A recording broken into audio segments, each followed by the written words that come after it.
O'zbekiston Respublikasi fuqarosi Safarboyev Sardor xalqaro qidiruvga berildi.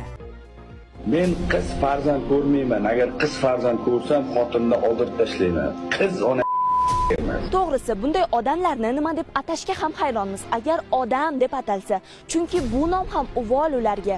Aytilayotgan gaplar aqli raso insonniki emas. Har qanday odam g'azablanishi aniq. Xotin tuqqandan shunday boraman, qizmi ona yashga otib yubordi. Emas. Men do'zaxga kirsam ham o'g'il farzand tug'diraman. Meni zurriyotim o'g'il bo'lishi kerak.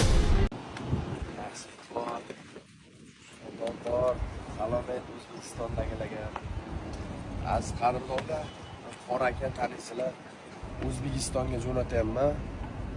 Agar O'zbekistonga qonunning oldida o'z oyog'i bilan javob bergani o'zi ketyapti, xohishi bilan. Nimadirlar bo'lib qolib, yo'q bo'lib qolsa qo'yaman. Shundayda gaplar hepsi. Akalarim, opalarim, singillarim, Allohning uyidan mana to'g'ri O'zbekistonga ketyapman. Qilgan ishlarimdan juda qattiq pushaymonman. Borib endi qochib yurish maqsadida emas, to'g'ri o'zim oyoqlarim bilan borib qonunning yonida ham javob berishga tayyorman. Qonundan bitta narsani so'rab qolaman, yengillikni va agarda mabodo agarda yo'q bo'lib qolsam, mana shu 1-2 kunlarda ichida mana shu videoni Sardor aka qo'yadi, tarqaladi shu video. Shuning uchun o'zbek tushunyapti. Agar 2 kun muhlat O'zbekistonga e'tibor video qo'ymasang, mana shu video qo'yaman. Oyvoy. Bor. Salomat, yaxshi bo'lingansan. Kamchilik ham sovg'a.